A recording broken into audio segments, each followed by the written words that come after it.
Welcome back to BST, everybody. Thank you so much for joining me on yet another episode. It's really late right now. I'm not going to lie. We saw two teams advance to the Western Conference Finals in their respective sports. So that is what we're going to be discussing today.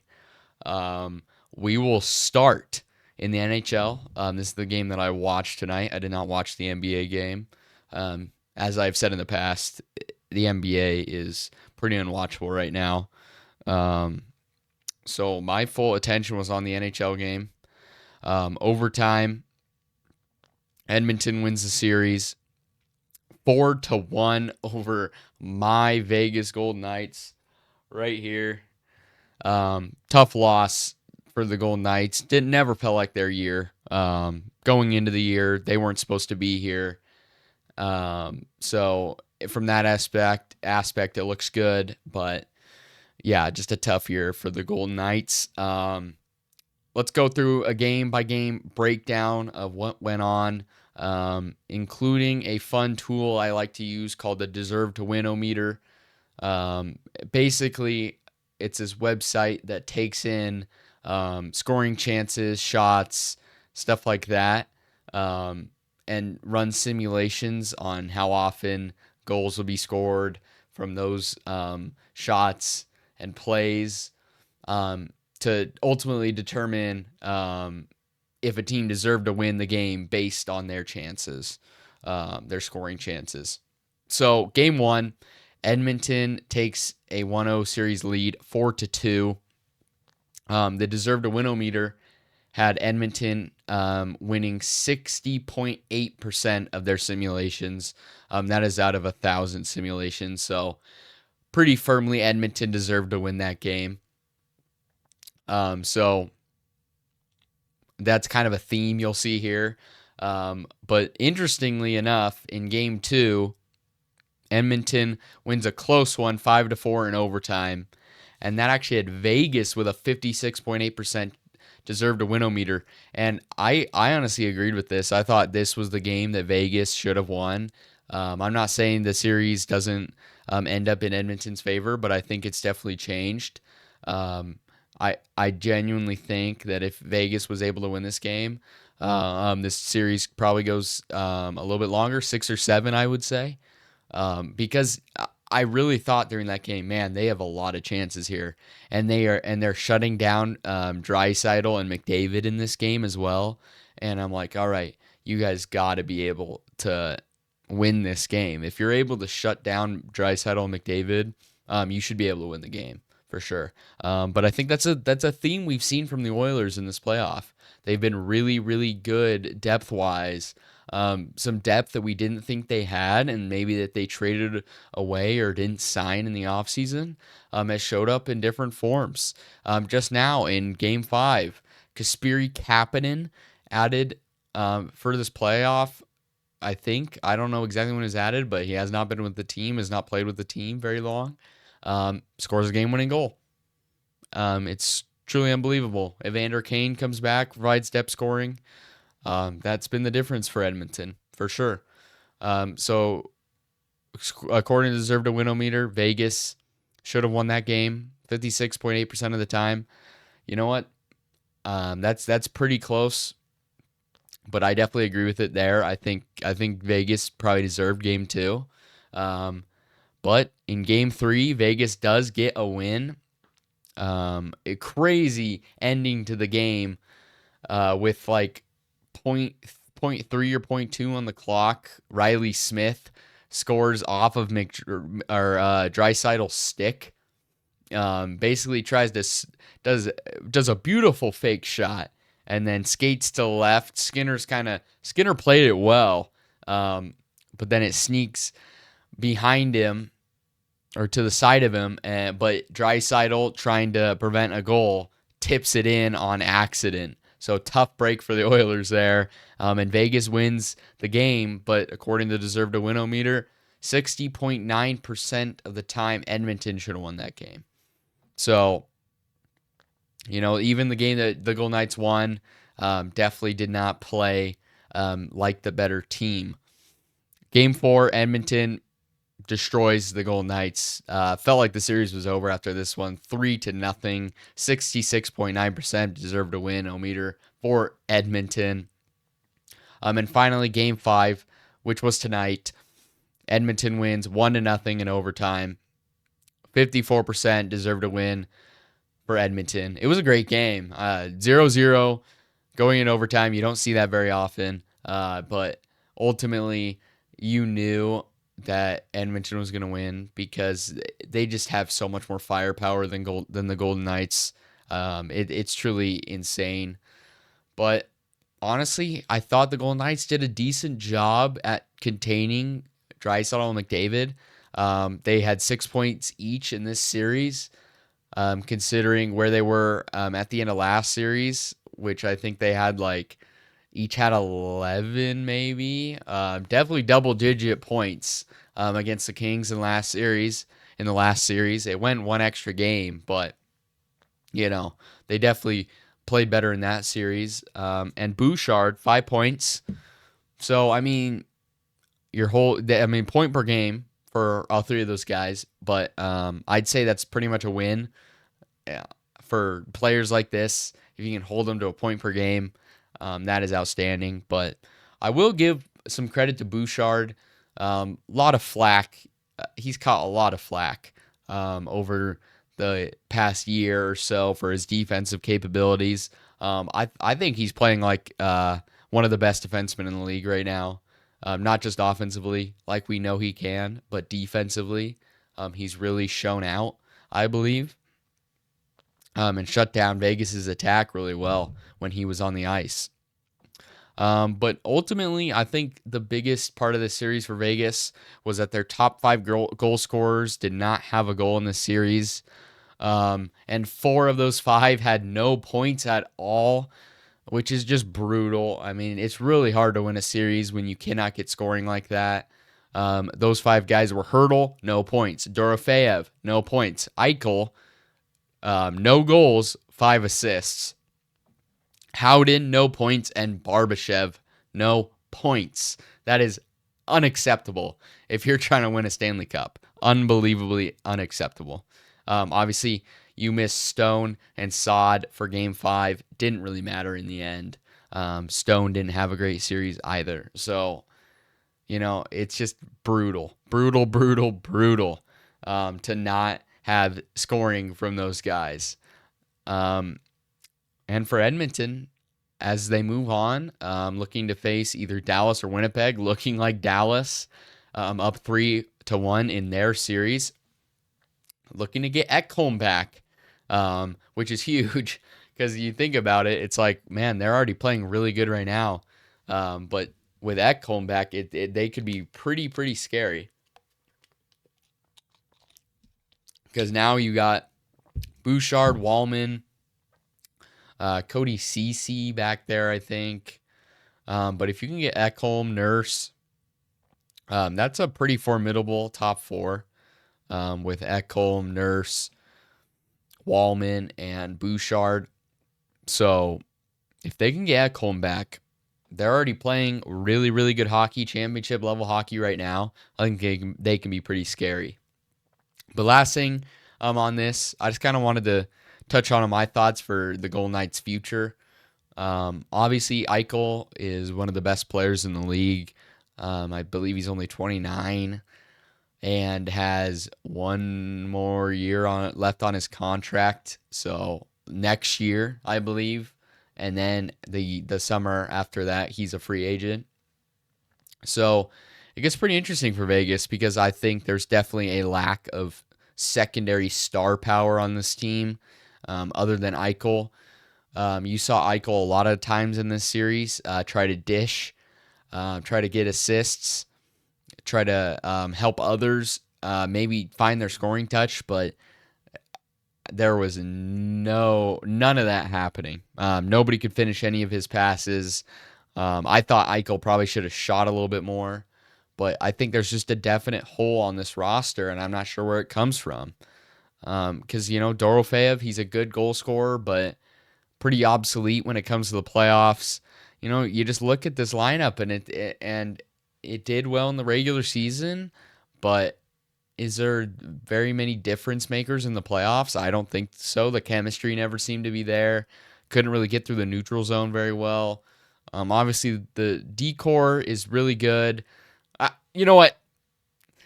One man who drags it down completely is Alex Pietrangelo. That guy is washed. Great career. Well, unbelievable career. Won two Stanley Cups. But man, you gotta step away from the game. If I got if I got a penny for every time he gave up the puck at the blue line or couldn't back check because he's slow, I'd probably only have like 10 pennies, but across the series, it happened 10 times. That's really bad. It was horrible. Like, I swear, all the time, this guy could not hold the puck at the blue line, leading to breakaways. And on his back checks, he's super slow, can never get there, especially in the Minnesota series. That happened a lot. In this series, it happened a lot. He's just washed. Get him out of a Golden Knights uniform. Try to trade him. I don't know even know if you can. You probably can't with all the trade protections and stuff. But that's a move I'd make. Stone, I like Stone a lot. It's just I don't know. I mean, his game translated when they won the cup. He was really, really good that year. But now it's just like when you face these really fast teams, when you have a guy like Stone out there, it's hard for him to find offense when he's not just in front of the net deflecting goals. So I think Vegas has to take a long look in the mirror and think what they can do next to, bridge into a new era. Because I mean, this is fastly closing, and Vegas is not set up well for the future. They've traded a lot away to get the pieces they got now. So I really think Vegas should probably just bite the bullet this offseason, maybe ship away some guys, not be as good, and build around Eichel because he's your centerpiece. He's the one guy who kind of showed up throughout these playoffs. Eichel and Theodore, I'd say, are probably the two guys you should try to build around. Maybe a guy like Hannafin too. But I don't know. It's just it's kind of that awkward part of the phase of a team where you have a good enough team to make the playoffs, but once you get there, you can kind of just tell that you're not like the rest of the teams who have a chance to win it. So, yeah, Edmonton wins the series 4-1. Move on to face Dallas or Winnipeg in the Western Conference Final, and I'll be cheering for them. I really like McDavid, Draisaitl, Bouchard. I just want to. After watching them last year, I just want them to win one. I want McDavid to win one, and I feel like most hockey fans, even if you hate McDavid, it'd be nice to just see him win one. Just like it'd be nice to see Matthews win one. So, best of luck to Edmonton in the next round. Moving on to the NBA. Similar series, to be honest. Minnesota beats Golden State 4-1 in the series. This series changed as soon as Steph Curry went down with his injury. In Game 1, it was pretty much like a little under halfway through Game 1, he went down with the injury. Golden State ended up winning that game 99-88. But that was kind of the turning point. That's when you knew that Golden State might be in trouble here. And Minnesota would go on to win the next four. Game 2, 117-93. Game 3, 102-97. Game 4, 117-110. And Game 5, 121-110 tonight. Ultimately, Golden State would have gone as far as Curry would have taken them. Obviously, the greatest shooter of all time. Their whole system runs around Curry. Draymond is nothing without Curry. And they brought Jimmy Butler in to maybe be that secondary piece, but at this point in his career, he's not a primary piece. And he had 20.25 points per game without Curry in the lineup, which from the outside doesn't seem that bad. That is inflated quite a bit by a 30-point game. The others were under 20. And that's just not going to cut it. That's not bad, but it's not going to cut it. That's basically what he should be scoring if Steph was in the lineup. But he was not able to elevate his game to give Golden State a chance in this series after Steph went down. On the other side of the equation, Anthony Edwards has continued his tear, 26.2 points per game in this series. He's a fun player, man. Last year wasn't as high on him as everybody else was. I felt the hype was kind of ridiculous, like, oh, next Michael Jordan, all this stuff. But man, he's a really fun player. So they're going back to the West Conference Final for the second year in a row. Faced Dallas last year, lost. And it's going to be a tough matchup. Either Denver, OKC. OKC is the 3-2 lead in the series. It's going to be a tough matchup for whoever they get. I think they can. I think they can. I like the toughness they got by getting Julius Randle. So it's going to be an interesting one, especially to see what happens in that Denver OKC series. I thought Denver has played well. I know OKC is just a juggernaut, so it's hard to pick against them, but I think they played well. So we will see what happens there. And now I'm just kind of thinking, I don't think I've talked about the Pacers series, which ended yesterday. So we'll just quickly cover that one. Pacers, what a shocker. I had a coworker tell me Pacers were going to go to the finals, and now he's not looking so ridiculous. It's looking like it could be a possibility, which is insane to say because especially how they just kind of dismantled the Cavaliers. I did not think it would end like that. It did, though. I was pretty shocked, to be honest. Halliburton had some clutch shots here or there. I think in the episode that I did about the 2-0 lead that they had, I was kind of wondering, I'm like, are they going to be able to hold this and actually win the series? And they were able to. They win it 4-1. And obviously, Cleveland has struggled with injuries throughout the series. Garland missed the start. Mobley missed a game here or there. So, it's a tough one for them to miss those games. But, I mean, you're the number one seed in the East. You gotta find a way. Mitchell played great in this series, though. I thought he had multiple good games. He definitely was not the reason they lost. But I did see something that was pretty funny. Apparently, Max Strus, player for the Cavs, before the game said, texted a group chat or something and said, if you're not ready, don't even show up for work. And then he proceeded to go 0 for 9 from the field in the game. I'm like, all right, so this guy just sucks. That's pretty embarrassing. Pretty much can't live that one down. That would suck. That would really suck to be in that situation. But yeah, Pacers, kind of a surprise story. And they'll face the winner of the Knicks and Celtics. With the Celtics win tonight, you never know. Without Tatum, though, it's going to be tough. Tatum ruptured Achilles, if you guys have not heard. So it's going to be tough for the Celtics to win the series, especially being down 3-2. But they live to see another day beating the Knicks. I still think the Knicks will win. And it sets up a Knicks-Pacers Eastern Conference Final. Should be a fun one. We get to see some kind of new blood in there. So I'm excited to see it. And hopefully the Pacers can make it to the final. So my coworker's prediction is correct, which is pretty insane that he called that. All of the credit to him for that one, to be honest. So, yeah. Let me know in the comments below what your thoughts are on these series ending, disappointments, stuff like that. And yeah, guys, thank you so much for the support. Like, subscribe, comment. It's greatly appreciated. Check out TikTok, YouTube Shorts, and Twitter for short form content. So, yeah. Thank you guys so much for watching, and I will see you in the next one. Peace.